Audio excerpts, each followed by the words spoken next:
मेधा शुरू से ही पढ़ने में होशियार और मेधावी छात्रा थी। अच्छी पढ़ाई के बाद अच्छा कॉलेज सिलेक्शन और फिर बहुत अच्छी जॉब। तूने तो मेरा नाम रोशन कर दिया मेधा।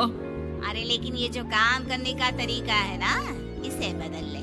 18 घंटे काम करेगी तो कल को बच्चा कैसे संभालेगी? तुम्हारी तरह पागल नहीं हूँ माँ, जो बच्चे और परिवार में फंस जाऊँ। मैं तो जिंदगी खुल कर जीऊंगी।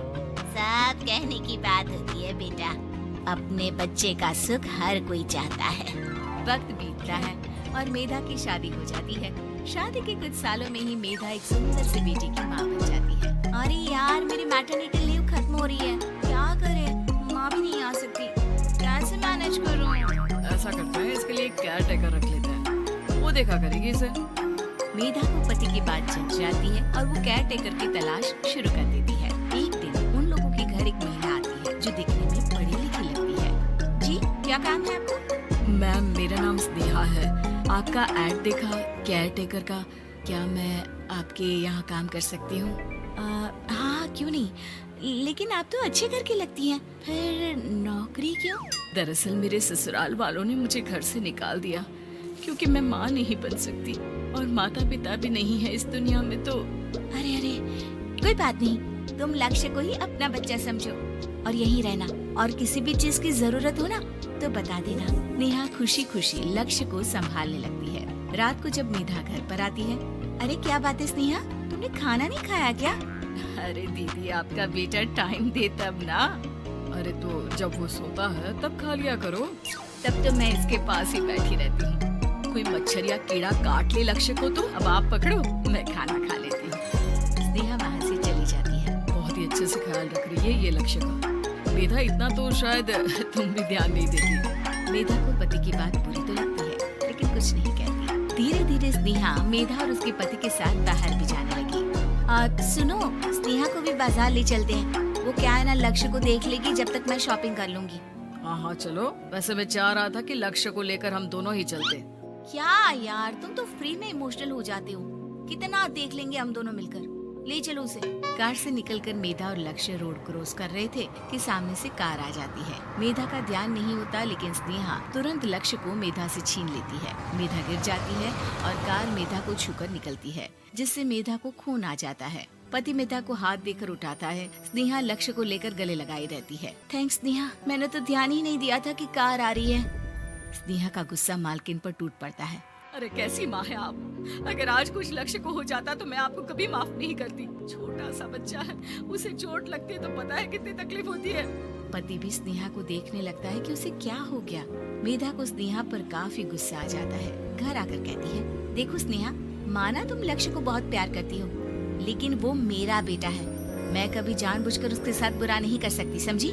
मुझे माफ कर दीजिए, मैं लक्ष्य को लेकर कुछ ज्यादा ही सेंसिटिव हो चुकी हूँ। मैं ध्यान रखूंगी कि आगे से ऐसा ना हो। मेधा का मन स्नेहा से अब हटने लगा था।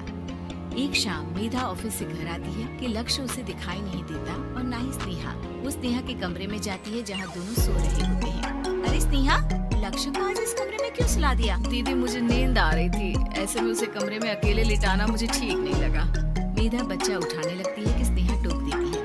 रहने दीजिए ना दीदी, सो रहा है, फालतू में नींद खराब हो जाएगी। मेधा को गुस्सा आ जाता है और वो बच्चा उठाकर वहाँ से चली जाती है। अगले दिन मेधा स्नेहा को बुलाती है, साथ में एक और लड़की खड़ी होती है। स्नेहा, अब तुम अपना कुछ और देख लो, हम लोगों को नई केयर टेकर मिल गई है, तुम इस हफ्ते घर छोड़ देना।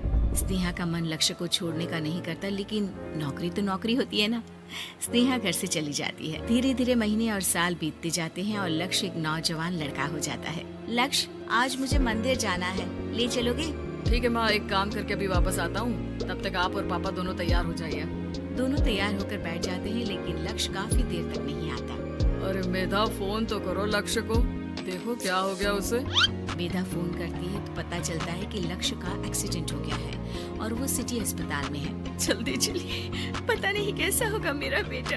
अरे चिंता ना करो, सब ठीक होगा, मैं अभी कार निकालता हूँ। दोनों मियाँ बीवी अस्पताल पहुँचते हैं, जहाँ वो लोग देखते हैं कि लक्ष्य बिस्तर पर पड़ा होता है। एक महिला इन्हें यहाँ लेकर आई है, वो वहाँ बैठी है, लेकिन फिलहाल तो आप लोगों को इनके लिए किडनी का प्रबंध करना होगा। एक्सीडेंट में इसकी किडनी डैमेज हो गई है। मेरी ले लीजिए डॉक्टर साहब, मेरे बेटे को बचा लीजिए। नहीं नहीं, आप माँ हैं, आपकी नहीं ले सकते, पिता की भी नहीं। आप किसी रिलेटिव या दोस्त से पता कर लें और हाँ थोड़ा जल्दी करें क्योंकि देर होने से मामला बिगड़ सकता है। मेधा बैठकर रोने लगती है कि वहाँ डॉक्टर आ जाते हैं। जिस औरत ने आपके बेटे को यहाँ भर्ती कराया था वो अपनी किडनी आपके बेटे को देना चाहती है। हाँ? कौन है वो? कहाँ है वो? तभी वहाँ स्नेहा आ जाती है। स्नेहा तुम? मैं लक्ष्य को पहचान नहीं पाई थी, लेकिन आप लोगों को देखकर समझ गई कि ये लक्ष्य है, इसलिए वापस आ गई। मैं अपनी किडनी आपके बेटे को देना चाहती हूँ। मेरी अपनी तो कोई औलाद नहीं, लेकिन लक्ष्य में मैंने हमेशा अपना बच्चा देखा। तुम धन्य हो स्नेहा, जो इतने साल में भी लक्ष्य को भूल नहीं पाई। सही मामले में तो वो तुम्हारा ही बच्चा होगा, क्योंकि जन्म भले ही मैंने दिया हो, लेकिन आज तुम उसकी जिंदगी बचा रही हो।